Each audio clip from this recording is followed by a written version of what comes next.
saya akan merangkum sebuah alur cerita film yang dirilis pada tahun 2021 berjudul Word of Man. Dibintangi oleh sederet aktor papan atas bernama Jason Statham, Scott Eastwood, Hod McCallany, dan masih banyak lagi bintang-bintang lainnya. Film ini bercerita tentang aksi balas dendam yang dilakukan oleh seorang bos mafia paling kejam dan berbahaya atas kematian anak sematawayangnya karena aksi gerombolan orang yang tak bertanggung jawab. Sehingga membuat bos mafia ini harus menyamar demi menemukan orang yang telah membunuh anaknya tersebut. Bagaimanakah lanjutan dari kisahnya? Baiklah, tanpa banyak basa-basi lagi, langsung saja kita ke alur ceritanya.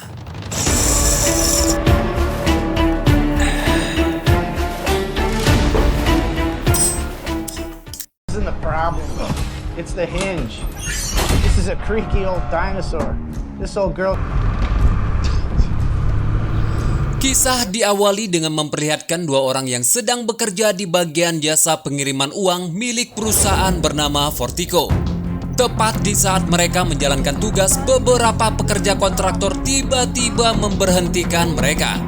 Awalnya kedua petugas itu mengira bahwa para pekerja tersebut sedang menjalankan sebuah proyek perbaikan jalan.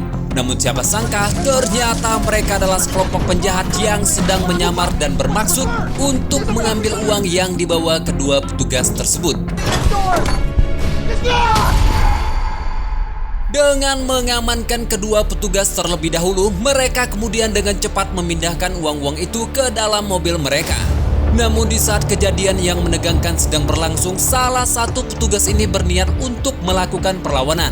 Sempat diperingatkan oleh rekannya untuk jangan bertindak bodoh, namun apa yang terjadi?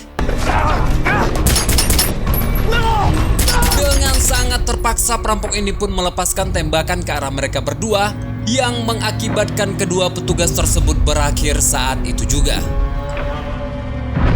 Di tengah-tengah ketegangan yang terjadi, salah seorang anggota perampok tersebut tanpa sengaja melihat saksi mata, yakni seorang pemuda yang kebetulan sedari tadi berada di sekitar lokasi kejadian. Di mana pemuda ini diminta untuk keluar dari mobilnya lalu kemudian diberondong peluru hingga tewas. Tak jauh dari lokasi tersebut, muncullah seorang pria dengan wajah yang sudah sangat familiar sekali di mata kita semua.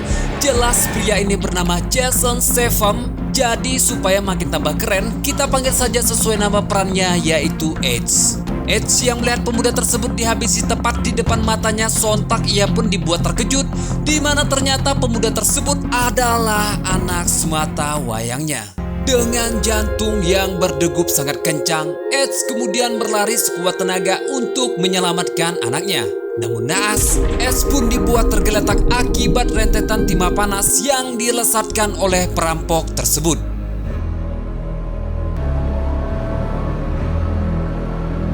Tiga minggu berlalu setelah kejadian yang mengenaskan tersebut, Edge yang dirawat di rumah sakit kini telah tersadar dari komanya.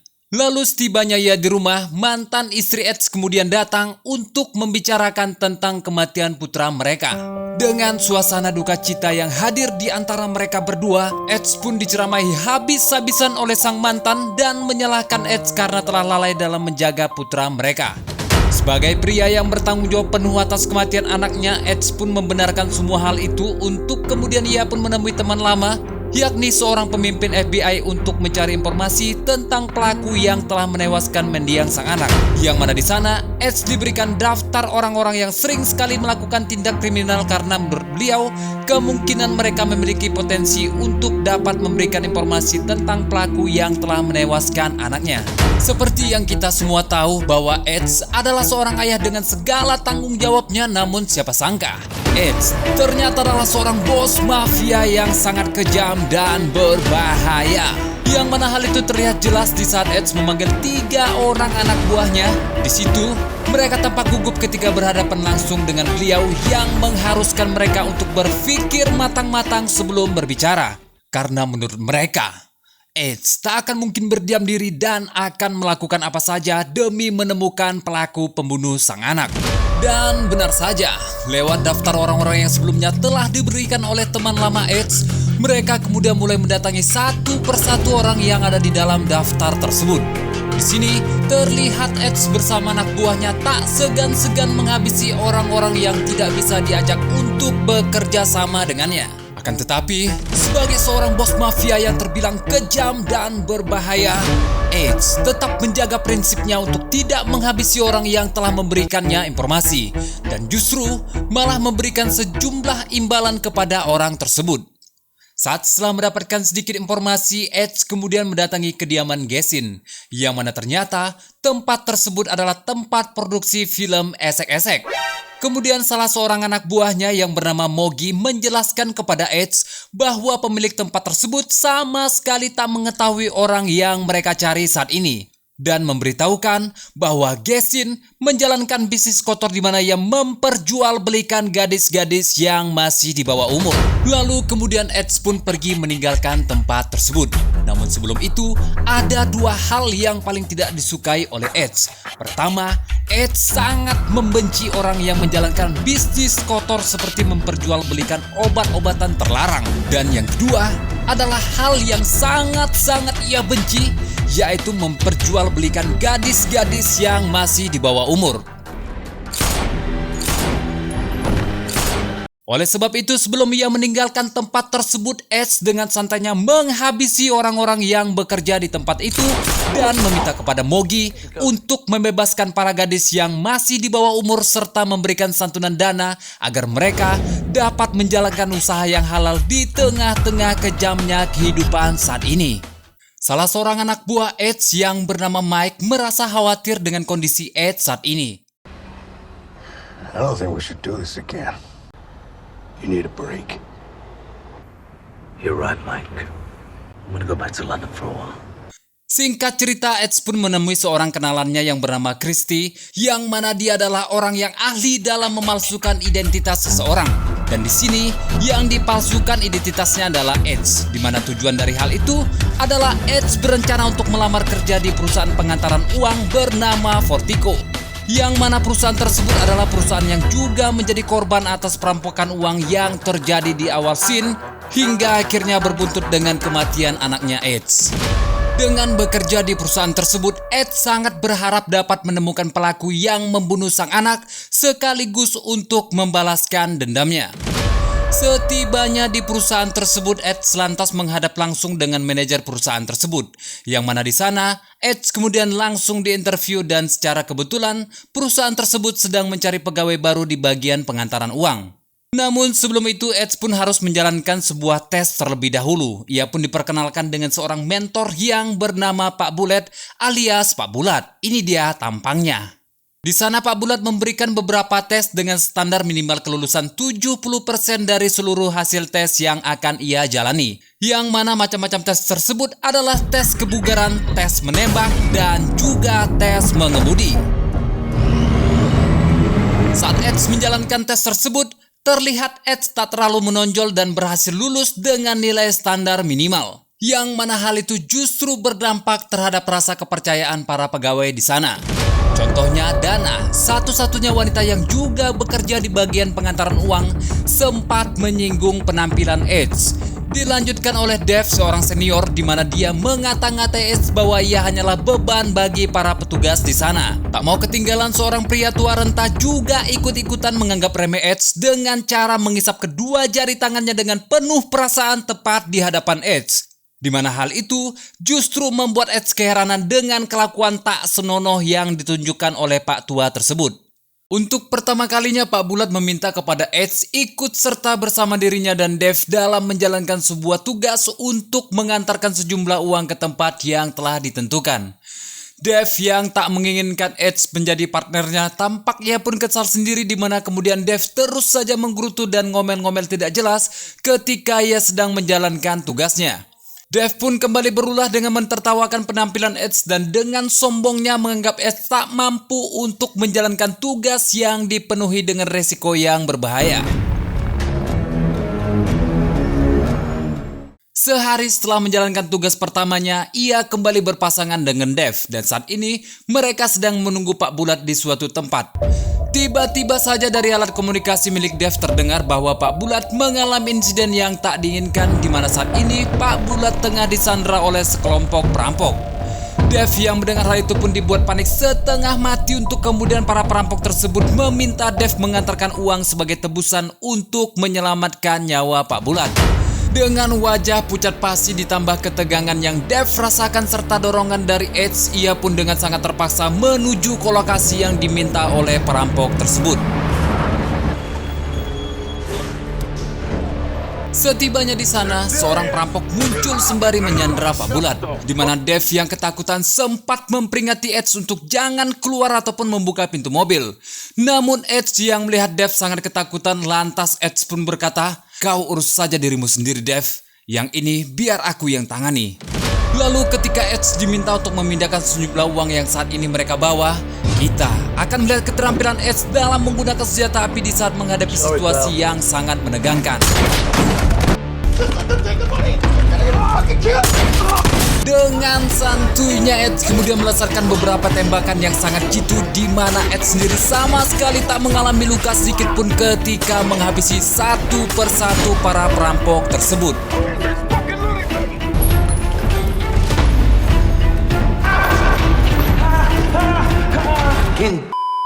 Suck your own. Did you make poo-poo? Setelah Edge berhasil menghabisi para perampok tengik itu, Dev yang sebelumnya tertawa cekikikan karena meremehkan Edge, sontak ia pun dibuat terdiam ketika Edge menyinggungnya dan mengira bahwa Dev kencing di dalam celana. Sungguh terlalu. Setibanya di kantor, mereka bertiga secara bergiliran dimintai keterangan oleh 2 orang anggota FBI, yang mana Edge kemudian menjelaskan secara rinci kronologi tentang terjadinya perampokan tersebut. Namun ketika 2 anggota FBI itu melihat hasil tes skill menembak yang telah dijalani Edge sebelumnya, mereka pun dibuat bertanya-tanya tentang bagaimana Edge bisa menghabisi sekelompok perampok di sana tanpa mengalami luka sedikit pun. Hal itu jelas bukan gara-gara menggunakan bantuan dari dukun, melainkan Edge berkata bahwa pada saat itu ia hanya tengah fokus ketika dihadapkan dengan situasi yang sangat menegangkan. Selanjutnya Edge pun diperlihatkan sebuah video rekaman perampokan yang terjadi beberapa waktu yang lalu, yang mana ketika Edge melihat isi rekaman tersebut, ia pun teringat dengan kejadian yang telah menyebabkan kematian anaknya. Dan saat ditanya apakah Edge mengenali para pelaku tersebut, Edge lantas menjawab bahwa ia sama sekali tak mengenali satu orang pun di antara mereka. Oleh karena keberanian Edge sebelumnya, ia pun mendapatkan pujian dari atasannya termasuk para pegawai di tempat ia bekerja, serta banyak rekan-rekan yang terinspirasi atas tindakan heroiknya tersebut. 3 bulan kemudian, tepat di antara bangunan yang megah, terlihat sebuah kendaraan milik Vertigo tengah beroperasi untuk mengantarkan sejumlah uang ke lokasi yang telah ditentukan. Lalu tak lama kemudian muncullah sekelompok perampok yang mana mereka bermaksud untuk mencuri uang yang berada di dalam mobil tersebut. Dengan menggunakan berbagai macam alat yang canggih, kawanan perampok itu kemudian memasukkan gas air mata ke dalamnya.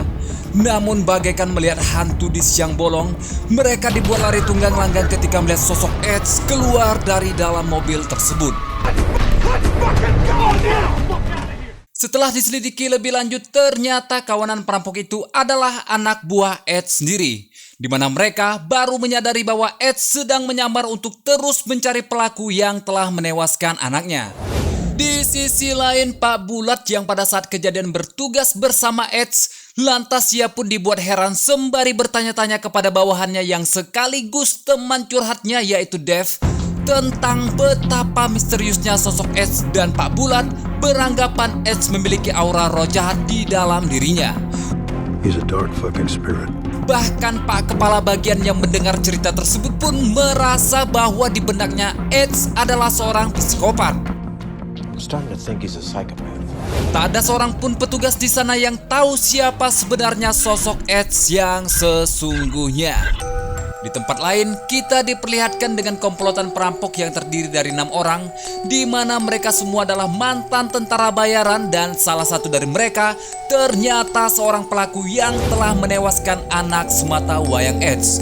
Pelaku ini bernama Jen. Tepat di depannya ada pria yang bernama Brad yang setelah dilihat-lihat beliau selalu saja murung dan hampir tak memiliki ketobe sedikit pun di bagian kepalanya. Dilanjutkan dengan seseorang yang cukup disegani di sana dan dia adalah pemimpin di dalam kelompok tersebut. Pria ini bernama Sersan Jack. Dan untuk 3 orang lainnya, mereka tak ingin namanya disebutkan. Akibat kelangkaan minyak bumi, harga barang-barang terus mengalami kenaikan ditambah pekerjaan kotor yang mereka jalani saat ini sangat amat beresiko dan berbahaya. Namun hasil yang didapat tidak sepadan dengan keringat serta kerja keras yang telah mereka keluarkan. Bukan hanya itu saja, bahkan hasil dari menjarah mobil pengantar uang beberapa bulan yang lalu pun kini telah habis hampir tak tersisa. Jadi, demi memenuhi kebutuhan hidup, mereka pun sepakat untuk melakukan aksi perampokan besar-besaran yang mana target kali ini bukanlah truk pengantar uang, melainkan perusahaan pengantar uang itu sendiri. Dan tempat itu adalah tempat di mana Ed sekarang bekerja yang tak lain adalah perusahaan pengantar uang Vertigo. Namun, untuk dapat merampok perusahaan tersebut bukanlah hal mudah dikarenakan perusahaan tersebut memiliki tingkat keamanan yang sangat ekstra. Ternyata mereka memiliki kenalan seorang tikus god atau istilah kata lainnya adalah orang dalam untuk membantu mereka dalam melancarkan misi yang sangat beresiko kali ini. Orang itu jelas bukan seorang pegawai minimarket, melainkan seorang pegawai Vertigo yang mana orang tersebut adalah Pak Bulat. Nah, ente kan kadang-kadang kebusukan Pak Bulat mulai diperlihatkan ketika ia sedang bertugas bersama Edge. Di situ ia menjelaskan tentang rencananya untuk membantu para komplotan perampok dan meminta kepada Edge agar jangan macam-macam dan menuruti apapun yang mereka perintahkan.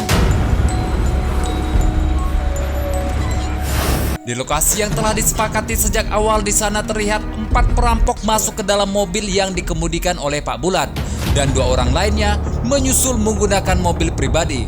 Kemudian mereka pun pergi menuju perusahaan pengantar uang Vertigo. Saat akan melewati pintu keamanan di tempat tersebut, awalnya terlihat biasa-biasa saja dan tak ada sedikit pun keributan yang ditimbulkan di sana. Lalu ketika mereka berhasil memasuki tempat tersebut, disitulah keempat perampok yang berada di dalam mobil keluar untuk kemudian mereka membuat sebuah sandiwara dengan menyandera Pak Bulat untuk dijadikan sebagai sandera. Dengan adanya Pak Bulat sebagai tameng mereka, di sana mereka meminta kepada operator gerbang untuk membuka pintu gerbang depan agar 2 rekan mereka dapat memasuki gedung tersebut. Beberapa petugas lain yang melihat hal itu tampak tak bisa berbuat banyak. Namun tidak bagi seorang petugas operator, di mana ketika beliau melihat kejadian tersebut, ia pun dengan segera menekan tombol alarm yang mengakibatkan terjadinya keributan kecil di sana. Dan aksi baku tembak pun dimulai.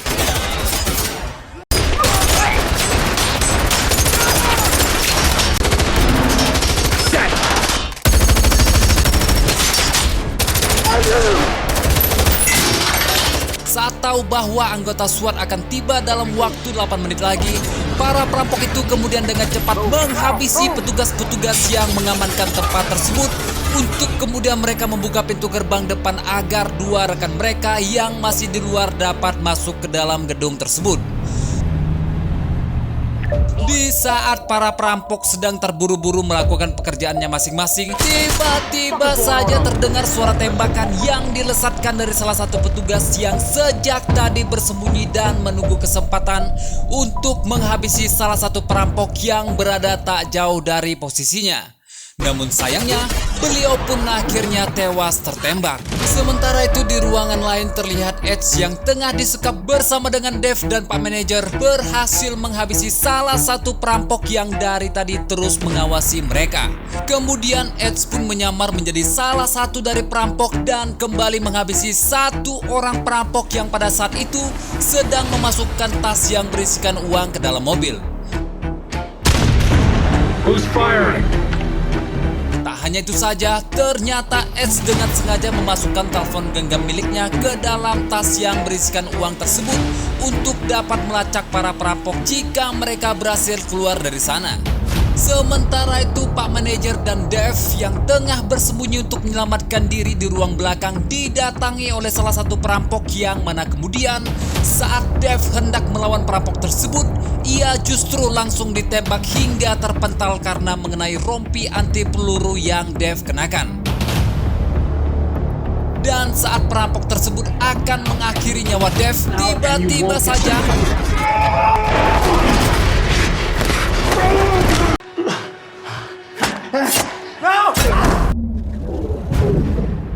akibat dari kejadian tersebut, Edge mengalami luka di bagian pelipisnya dan Dev pun dapat diselamatkan. Dev yang melihat kegigihan dari seorang Edge mulai termotivasi untuk ikut berjuang melawan para perampok dan membantu Edge. Di sisi lobi gedung terlihat Dana dan juga satu rekannya yang lain mencoba menyudutkan para perampok, namun aksi mereka dapat dihentikan karena Pak Bulat menghampiri mereka dan mereka mengira bahwa Pak Bulat akan membantu mereka untuk melawan para perampok, namun kenyataannya mereka justru tewas di tangan atasan mereka sendiri. Saat para perampok hendak kabur menggunakan mobil, dari ruangan lain muncullah Edge dan langsung melepaskan rentetan tembakan ke arah mereka. Di sana juga ada Dev yang turut membantu Edge hingga akhirnya mereka berdua berhasil menewaskan satu orang anggota perampok yaitu Brad. Namun oleh karena pengkhianatan seorang petugas yaitu Pak Bulat, Edge pun dibuat terkapar saat baku tembak sedang berlangsung. Bahkan tak hanya itu saja, Dev yang mengira bahwa Pak Bulat adalah atasan yang baik juga ikut tewas setelah ia menampakkan batang hidungnya tepat di hadapan Pak Bulat. We're good. Let's go. Para pelaku perampokan yang kini tersisa 3 orang pun segera pergi meninggalkan tempat tersebut dan kabur melalui jalan terowongan yang telah direncanakan sebelumnya guna menghindari kejaran dari anggota keamanan SWAT. That doesn't change a thing. You stick to the plan.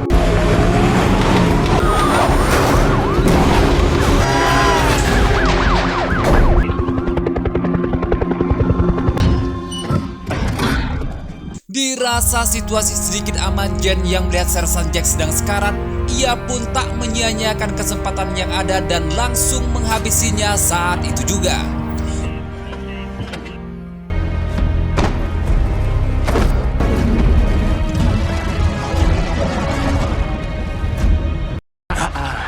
Too slow. Perbuatan keji yang dilakukan Jen juga dialami oleh Pak Bulat yang mana ketika mereka berdua berniat untuk saling menghabisi satu sama lain, Jen ternyata lebih sigap untuk hal semacam itu. Hingga akhirnya Pak Bulat pun berakhir di sini.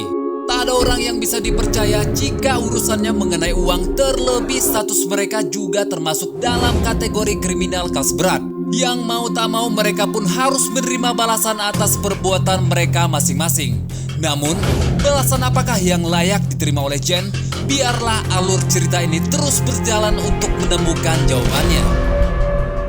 Jen yang berhasil membawa seluruh uang itu kini berada di sebuah apartemen miliknya dan tengah menikmati segelas ciu murni. Namun di balik keheningan yang ia rasakan saat ini, tiba-tiba saja ia mendengar suara nada dering dari sebuah telepon genggam yang mana itu bukanlah berasal dari telepon genggam miliknya, melainkan dari telepon genggam yang sebelumnya diselipkan oleh Edge. Saat Jen mengambil dan hendak mematikan telepon genggam tersebut, tiba-tiba saja terdengar seseorang berbicara dari sudut ruangan yang ternyata orang yang berbicara tersebut tak lain dan tak bukan adalah Edge yang sedari tadi Edge telah berada di sana dan mengamati gerak-gerik Jen dari balik kegelapan. Namun bukannya takut, Jen malah mengira bahwa tujuan Edge mendatanginya adalah untuk mengambil kembali uang rampokan tersebut, yang mana kemudian Edge melemparkan sebuah kertas yang mana itu adalah hasil dari diagnosis atas kematian anaknya dan menyuruh Jen membaca hasil diagnosis tersebut. Bagaikan melihat sosok iblis saat setelah membaca hasil diagnosis tersebut, I want your liver.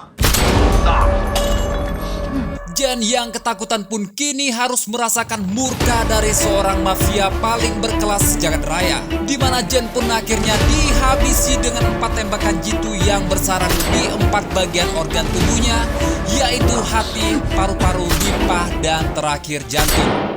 Tindakan semacam ini dilakukan oleh Edge karena sang anak juga tewas dengan keadaan serupa. Tamat, ending yang sangat memurkakan.